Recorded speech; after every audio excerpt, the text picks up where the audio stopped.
ओम शांति जी। कैसे हैं आप? आशा करता हूँ आप बहुत अच्छे होंगे।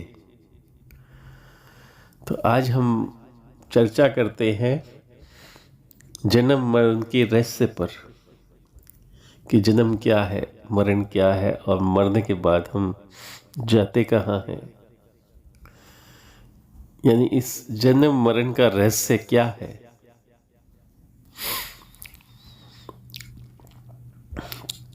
तो भाइयों, हमें समझना पड़ेगा कि हमारा आधार क्या है, शरीर का आधार क्या है। तो शरीर का आधार तो सभी को पता है, परमात्मा है।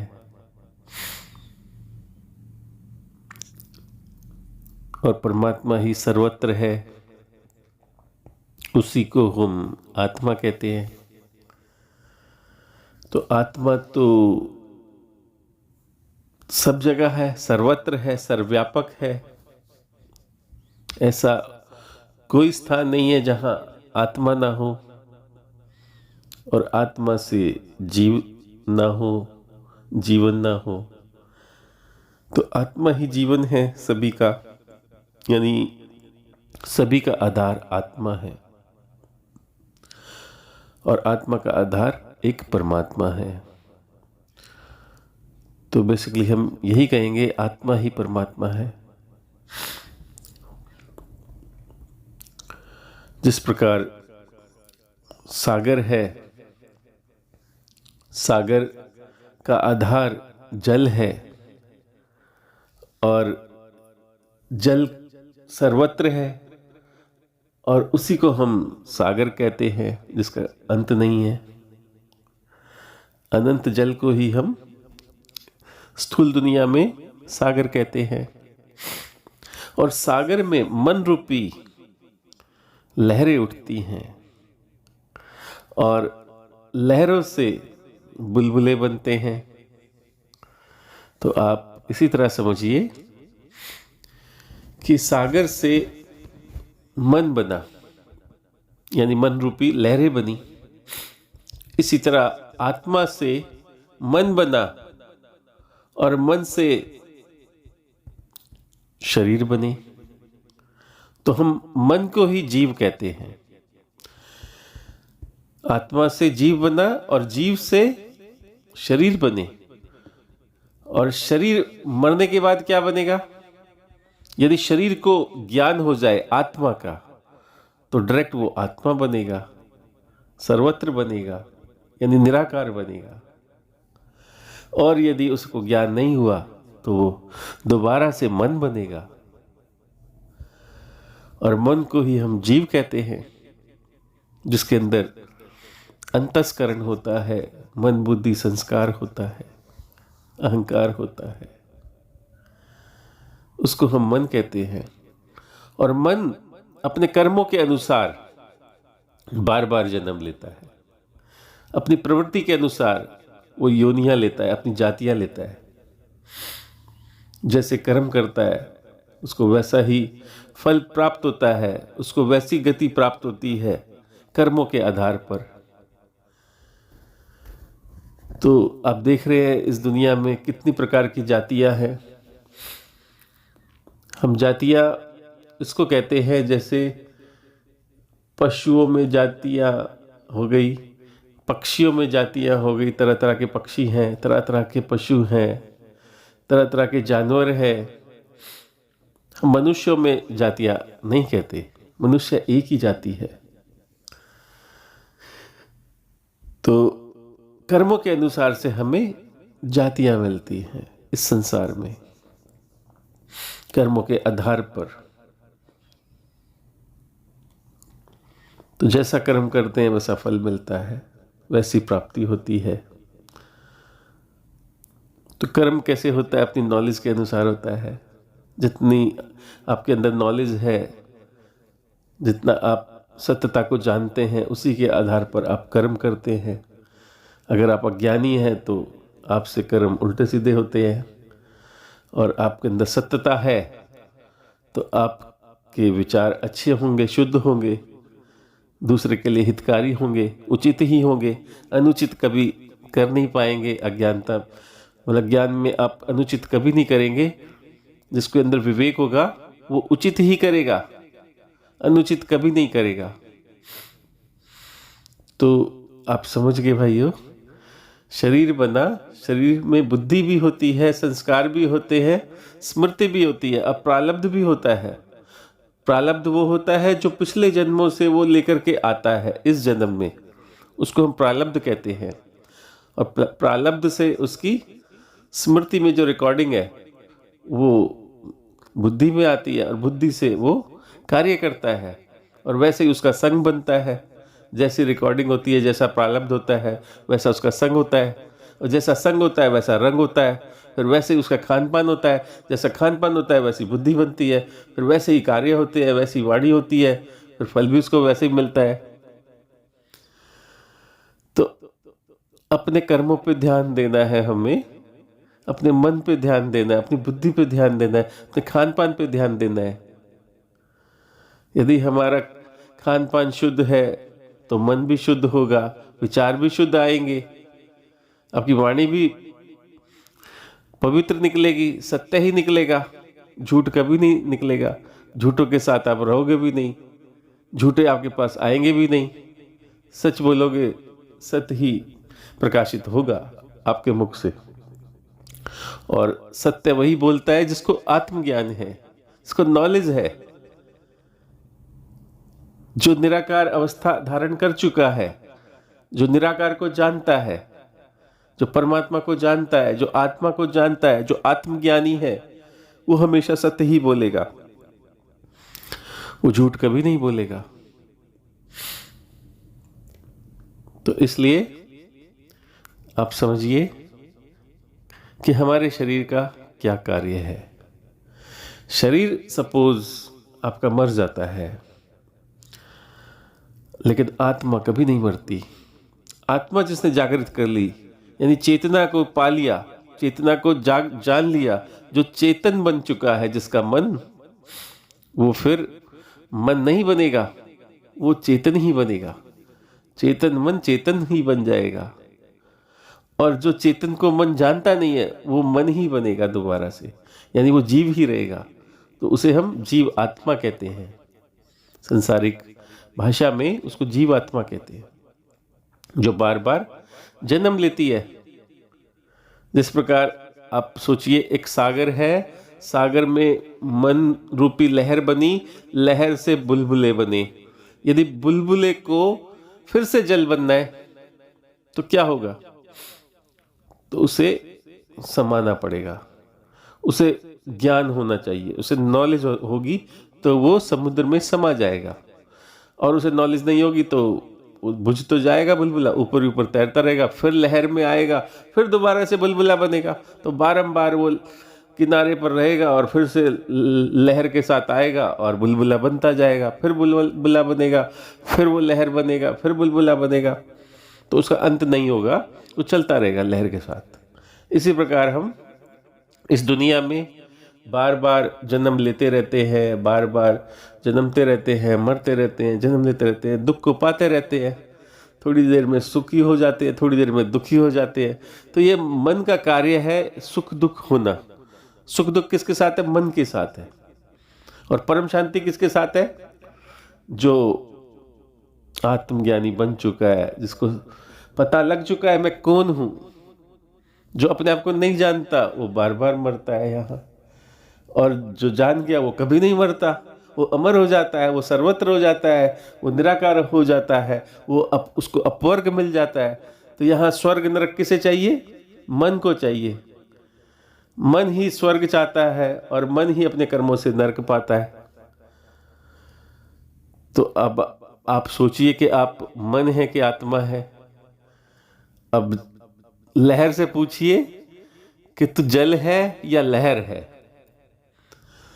लहर से यदि पूछोगे और लहर वास्तव में सत्य को जान गई तो वो ये कहेगी मैं जल हूं।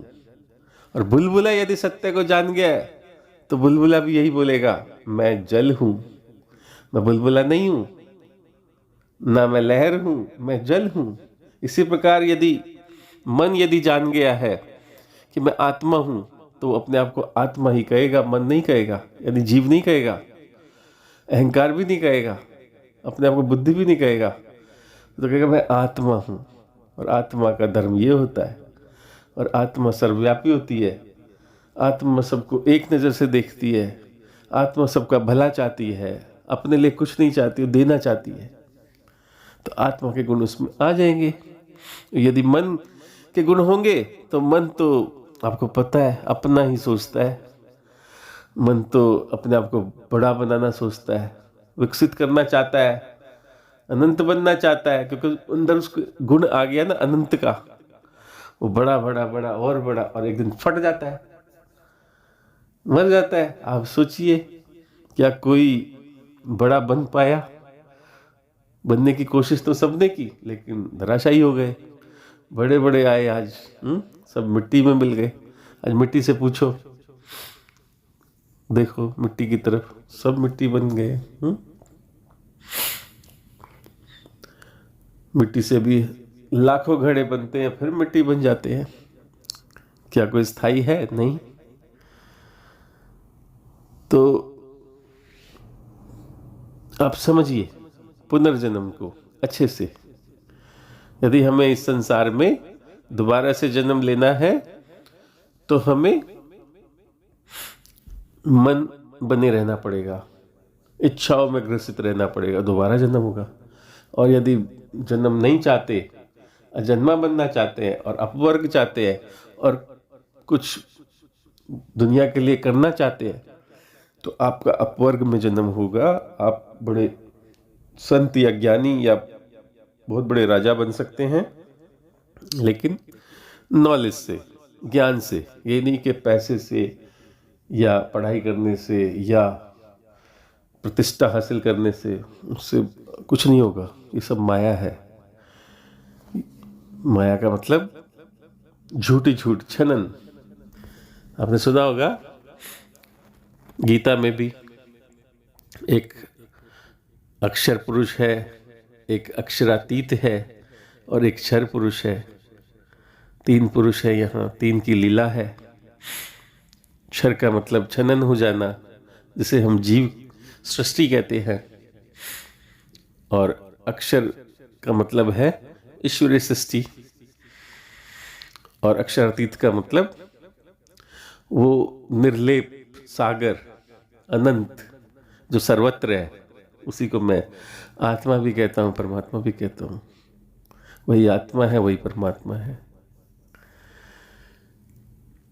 तो समझिए, ये बहुत तगड़ा रहस्य है, इसको ध्यान से समझिए।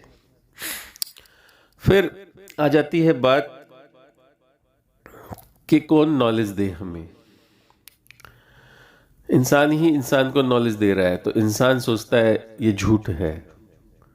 अब आप सोचिए, एक सागर है और एक लहर है सागर में, और फिर बुलबुले हैं सागर में। बुलबुले को यदि बुलबुले ने बताना है कि मैं बुलबुला नहीं, मैं जल हूं, तो कैसे बताएगा? पहले तो बुलबुला जानेगा कि मैं कौन हूं, कि मैं जल हूं। फिर जल जब उसको पता लग जाएगा कि मैं ही जल हूं, मैं ही सागर हूं, मैं ही लहर हूं, तभी तो वो बुलबुले को बताएगा तू क्यों परेशान है, कि तेरा अस्तित्व भी वही है जो मेरा है। मैं भी जल हूं, तू भी जल है। तू बार बार बनता मिटता है, तू घबरा मत, अंदर से तू जल है, और जल सर्वत्र है। तो मेरा ये कहना है, इस संसार में जो भी मनुष्य यहाँ पर हैं और वो भगवान का ज्ञान लेना चाहते हैं, अपने अस्तित्व का ज्ञान चाहते हैं, अपने आधार का ज्ञान चाहते हैं, वो जानना चाहते हैं कि मैं कौन हूं, तो परमात्मा आकाशवाणी नहीं करेंगे, ना कोई आत्मा बोलेगी, मनुष्य ही मनुष्य को बोलेगा। कैसे बोलेगा? पहले उसको आत्मज्ञान मिलेगा, फिर उसे नॉलेज आएगी, फिर वो निराकार को धारण करेगा, फिर निराकार उसके अंदर आकर के आत्मा रूपी में उसकी इंद्रियों का उपयोग करेगा और बोलेगा। जैसे श्री कृष्ण ने बोला, इंद्रियां तो श्री कृष्ण के शरीर की थी, लेकिन बोलने वाला कौन था? निराकार परमात्मा। ये तो आपको सभी को पता होगा, गीता में भी है कि परमात्मा उनके अंदर प्रवेश करके बोले। तो इसी प्रकार आज भी परमात्मा है, परमात्मा कहीं गए नहीं है, वो सदा साथ साथ है।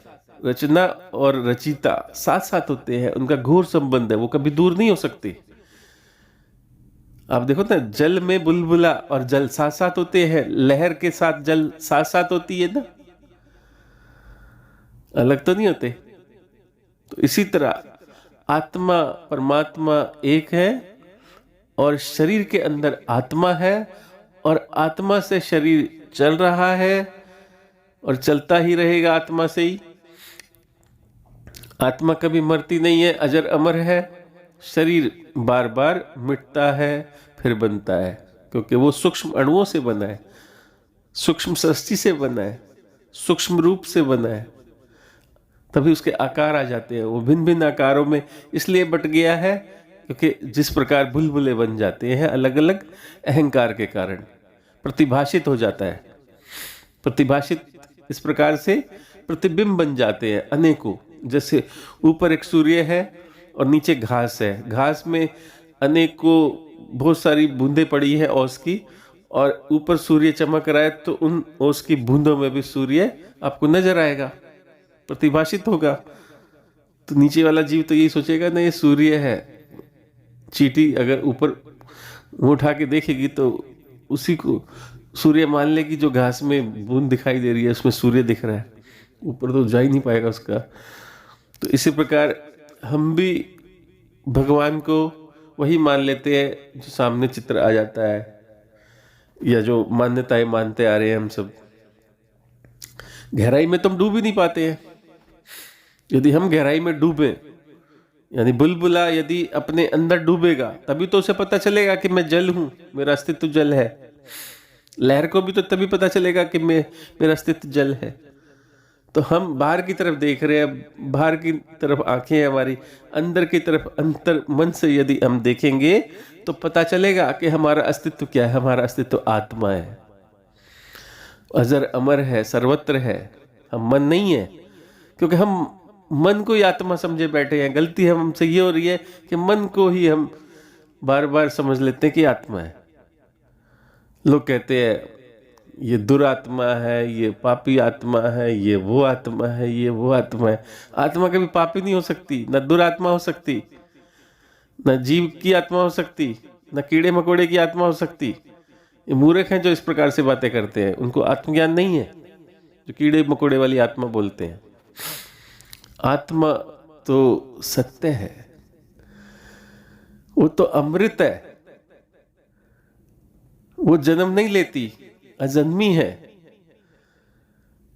वही तो भगवान है, वही तो परमात्मा है। उसके लिए हम क्या क्या बोल देते हैं, सोचिए। तो आत्मा का दिल से, हृदय से सम्मान करें। आत्मा ही आपका आधार है, आत्मा ही अस्तित्व है आपकी। तो आत्मा को जाने, समझें, यही जीवन का रहस्य है। आत्मा सर्वत्र है, अजन्मी है, वो कभी नहीं मरती है। आप भी कभी नहीं मरते अगर आप आत्मा समझते हैं। अगर मन समझते हैं तो बार बार मरोगे, आत्मा समझोगे तो कभी नहीं मरोगे। समझा तभी जाता है जब नॉलेज हो जाए, जान जाओ। जानने के बाद समझना, मानने से मत समझना। मैं कह रहा हूं मत मानो, आप जानो। जानोगे कैसे? ध्यान लगाओ, एकाग्र बनो, जिज्ञासा लाओ अपने अंदर, उमंग लाओ। जिज्ञासा बहुत जरूरी है, अभ्यास बहुत जरूरी है, वैराग्य बड़ा जरूरी है। वैराग लाओ ना। लिप्त हो रखे हो संसार में, मोबाइलों में लिप्त हो, पता नहीं किस किस चीजों में लिप्त हो। लिप्तता छोड़ करके अलिप्त बनो। आपको पता है सर्वनिवासी सदा अलेप है। सर्वनिवासी कौन? जो सर्वत्र है, जो हर जगह है, जो कण कण में व्यापक है, वो सदा अलेप है। यदि परमात्मा लिप्त नहीं है इन कणों में, ये कण उससे चलते हैं, उससे बनते हैं, ये प्रकाश उससे आता है, वो लिप्त नहीं है प्रकाश में, प्रकाश उससे आता है। वो अलिप्त रह करके इस दुनिया को बनाता है, चलाता है और मजे लेता है, आनंद लेता है। वो आनंद का सागर है। पर ये संसार दुख का सागर है। इस दुखमय संसार से बाहर निकलना है तो अपने अंदर डूबो और उस सुख के सागर को जानो, उस आनंद के सागर को जानो, उस प्रेम के सागर को जानो जो अव्यक्त है, जो इन आंखों से दिखाई नहीं देता, वो अंतर मन से दिखता है, वो थर्ड आई से दिखता है। जिसकी थर्ड आई ओपन हो जाती है, जिसकी थर्ड आई जिसे कहा है, जो भ्रुकुटी के अंदर में जो थर्ड आई है, जिसे शिव का नेत्र कहा गया है, आत्मचक्षु कहा गया है। उस आत्मचक्षु से जब देखोगे तो आपको सिर्फ एक ही चीज दिखाई देगी, वो है सिर्फ आत्मा, और कुछ भी नहीं दिखाई देगा। शून्य भी किसको दिखेगा? वो भी मन को दिखता है।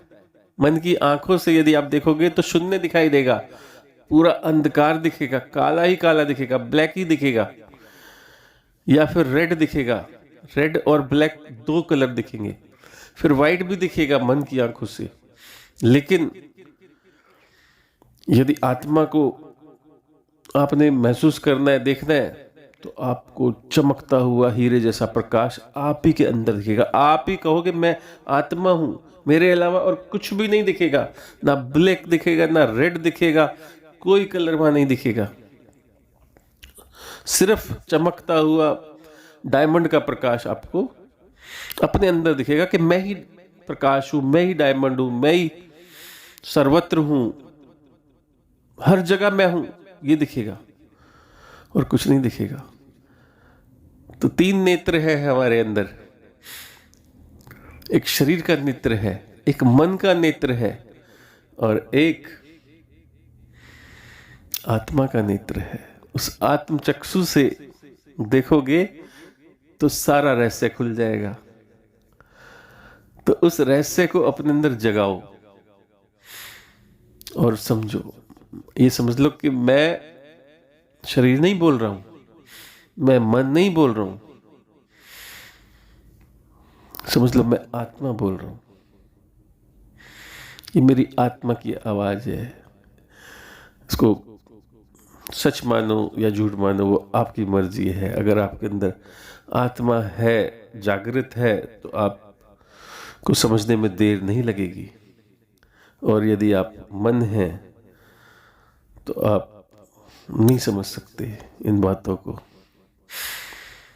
मन तो मन मानी करता है ना, अपनी चलाता है। वो तर्क वितर्क करता है, तो तर्क वितर्क में ना पढ़ के मन की ना सुन के आत्मा की सुनो। आत्मा सिर्फ दूसरे का भला चाहती है, वो अपने लिए कभी नहीं सोचती, वो दूसरे के लिए सोचती है, दूसरे के लिए कार्य करती है। तो इसी तरह परमात्मा दूसरों के लिए सोचते हैं, दूसरों के लिए कार्य करते हैं, अपने लिए उनको कुछ नहीं चाहिए, वो दूसरों के लिए करते हैं, कभी भेदभाव नहीं करते हैं। आप प्रकृति देखो, परमात्मा से बनी है, प्रकृति भी कभी भेदभाव नहीं करती है। देखिए, वो वायु देती है, प्राण देती है, सबको बराबर देती है, किसी में भेदभाव नहीं करती। पक्षी को में भेदभाव नहीं है, पशुओं में भेदभाव नहीं है, मनुष्यों में भेदभाव नहीं, सबको एक समान वायु आ रही है, सभी को एक समान सूर्य धूप दे रहा है, कोई भेदभाव नहीं है उसमें। ये धरती सबका पालन कर रही है, कोई भेदभाव नहीं है उसमें। सबको पुष्प दे रही है, सबको फल दे रही है, सबको सब्जियां दे रही है, हरी भरी, सबका पालन कर रही है। आकाश कोई भेदभाव नहीं कर रहा, सबकी छत्र छाया बन के सबकी रक्षा कर रहा है, क्योंकि उन सब ने आपको धारण किया है। इन्होंने सबको आपको धारण किया है, पशुओं को धारण किया, पक्षियों को धारण किया, आपको धारण किया, कीड़े मकोड़ों को धारण किया, सबकी वो पालना कर रहा है, सबको दे रहा है। ये पांचों तत्व आपको पोषित कर रहे हैं, समझिए। प्रकृति को, नेचर को समझिए। जब ये आपको पोषित कर रहे हैं, क्योंकि इन्होंने धारण किया है, ये पूरा अपना कर्तव्य दिल से निभा रहे हैं, और आप क्या कर रहे हैं? आप प्रकृति को नष्ट कर रहे हैं, आप प्रकृति के लिए बुरा सोच रहे हैं। प्रकृति जो सबके लिए बनी थी, आप उसमें भेदभाव कर रहे हैं, कह रहे हैं मेरा मेरा मेरा। जो फल सबके लिए दिए हैं उस पर अधिकार जमा रहे हैं, ब्लैक कर रहे हैं उस पर। सोचिए, अपना अपना सोच रहे हैं, अमीर का सोच रहे हैं, गरीब का कोई सोच नहीं रहा, उन जानवरों का सोच नहीं रहा जिनके लिए फल बने हैं। उनको तो भगा दिया जाता है। गाय बेचारी देखिए गलियों में घूम रही है और वो कूड़े में मुंह मार रही है, उसमें कांच की बोतलें पड़ी होती है, उसका मुंह जख्मी हो जाता है। कुत्ता बेचारा मुंह मार रहा है कूड़े में, उसका मुंह कट जाता है। बिल्ली बेचारी जो मिलता खा लेती है। तो अब सोचिए क्या हालत है जानवरों की, जबकि सब कुछ हम सबके लिए भगवान ने बनाया है, और हम मनुष्य क्या करता है? अधिकार बना के रोक देता है सारी चीज़ें। ये मेरा है, ये अधिकार मेरा है, ये एरिया मेरा है, ये ज़मीन मेरी है, इसमें जो पैदा होगा मेरा है, मैं अपने हिसाब से उसको बेचूंगा या रखूंगा या जो मर्जी करूंगा। मनुष्य अपना अधिकार जमाने लगता है। सोचिए, तो अपने अंदर जागृति लाओ। मेरा बस यही मैसेज है कि जागृति लानी है, जानना है खुद को। ये जीवन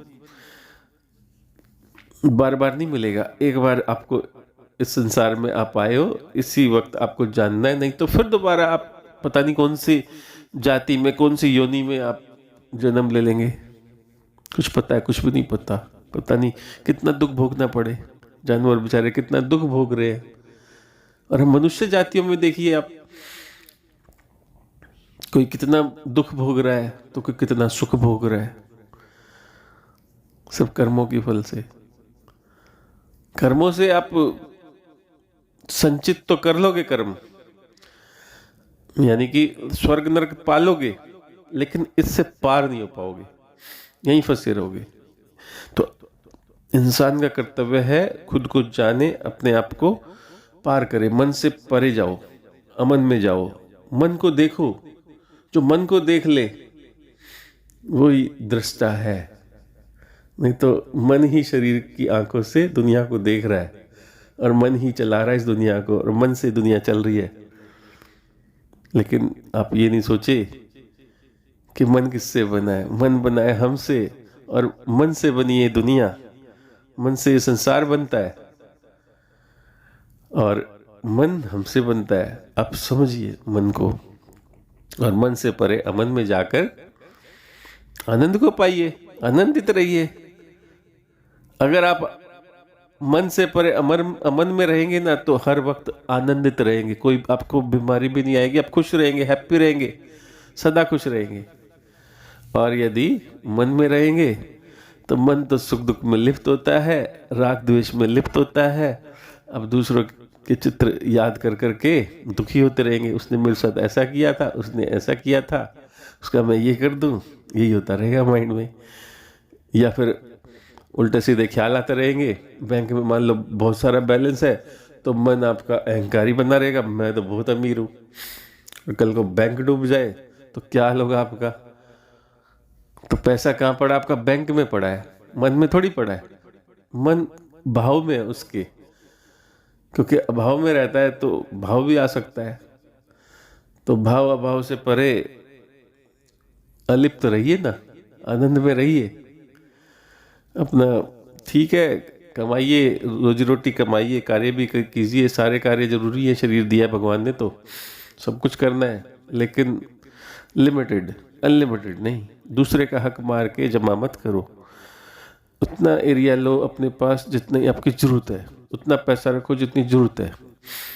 लोगों का पैसा बोरियों में पड़ा है, सड़ रहा है, पर दूसरे को नहीं देते हैं। लोगों पे बड़ी बड़ी ज़मीनें पड़ी है ऐसी, लेकिन उस गरीब को जगह नहीं देते, उसको शरण नहीं देते हैं, जो बेचारा सड़कों पे सोता है। तो सभी का ध्यान रखिए। जिस प्रकार परमात्मा सभी का ध्यान रखते हैं, ये प्रकृति सबका ध्यान रखती है। आप भी प्राकृतिक बने हो, प्रकृति से तो बने हो, कोई मशीन की फैक्ट्री से तो तुम बने नहीं हो। तो ऐसा तो है नहीं कि माँ बाप ने आपको क्रिएट किया है। आप माँ बाप से पूछिए कि आपके अंदर कितनी नाड़ियाँ, कितनी क्या क्या है, कुछ भी नहीं बता पाएंगे वो। सब नेचुरल तरीके से आते हैं और नेचुरल तरीके से जाते हैं। कोई क्या किसी की मौत रोक पाया है? नेचुरल है मौत। जन्म भी नेचुरल तरीके से हो रहा है, नेचर है। तो नेचर को समझे, नेचर के साथ जुड़े। नेचर को ही हम सनातन कहते हैं। सनातन वही है जो सदा से है, जो सदा रहेगा। हमने सनातन के बाद अपनी मनमानी करके अपने मन से अनेकों धर्म निकाल दिए, अनेकों पद्धतियां निकाल दी। एक सत्य ज्ञान को नहीं माना हमने, अपने बुद्धि को चला करके, तर्क बुद्धि से तर्क वितर्क करके नए नए धर्म निकाल दिए, नए नए ज्ञान निकाल दिए। न जाने क्या क्या अपने आप को बड़ा दिखाने के लिए दूसरों को गिरा दिया, सत्य को दबा दिया और झूठ को उजागर कर दिया। आप सोचिए, झूठ भी सत्य पर ही आधारित होती है। मान लो मैं बोलूं कि ये 650 का नोट है, क्या ले लोगे? आप कभी नहीं लोगे, क्योंकि आपको पता है 650 का नोट होता ही नहीं है। मैं बोलूँ ये 950 का नोट है, ये ले लीजिए, आप बोलोगे होता ही नहीं। अच्छा, मैं बोलूँ कि ये 500 का नोट है, ले लीजिए, झट ले लोगे आप, चाहे वो नकली हो। क्यों? मैं बोलूँ ये 100 का नोट है, तुरंत ले लोगे, क्योंकि आपको पता है मार्केट में 100 का नोट है, 500 का भी है, ले लो भाई। नकली असली का फर्क ही नहीं पता चलेगा आपको, चाहे बेशक नकली हो। लेकिन असली नोट में 650 का दूं तो नहीं लोगे आप, क्योंकि आपको पता है ये झूठ है। 900 का नोट भी नहीं लोगे, बोलोगे झूठ है। 700 का नोट भी नहीं लोगे, बोले झूठ है, होता ही नहीं है। और अगर मैं 500 का दूं, 2000 का दूं, तुरंत ले लोगे, क्योंकि हाँ ये होता है। सत्य पे ही झूठ टिक सकता है। यानी सच्चाई अगर नोट की है, 100 रुपए का नोट है, उसका नकली बना दिया जाए तो वो चल जाएगा। लेकिन 150 का नोट बना दिया जाए, वो कभी नहीं चलेगा, क्योंकि पता है वो कभी बना ही नहीं।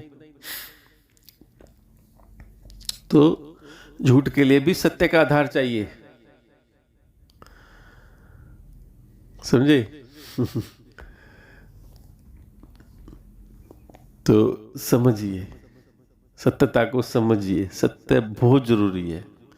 सत्य के बिना जीवन नहीं है। सत्य ही जीवन है, सत्य ही धर्म है, सत्य ही परमात्मा है। तो ये मन रूपी धर्मों के पीछे न भागकर इस सत्य धर्म को अपनाइए। सत्य धर्म वही है जो आत्मा का धर्म है। अपनी आत्मा को खोजो, आत्मा का धर्म उजागर हो जाएगा। उसी को वेदों में सनातन धर्म कहा गया है, लेकिन लोग उसको मिटाने में लगे हैं, उसकी बात सुनते ही नहीं है, अपनी मनमानी में लगे हैं। इंसान तो सब एक ही है, एक ही जाति है, लेकिन जातियां बांटने में लगे हैं, छोटा बड़ा नीचा दिखाने में लगे हैं एक दूसरे को। रंग रूप से अपने को पहचानते हैं, वो भी रंग रूप हमने बनाया है। उसके रंग रूप को कोई जानता नहीं है जो उसने बनाया। ओरिजिनल में आइए, ओरिजिनल अवस्था में आइए, खुद को जानो, तभी सवेरा होगा भाई। जय हो, Om Shanti, thank you.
Om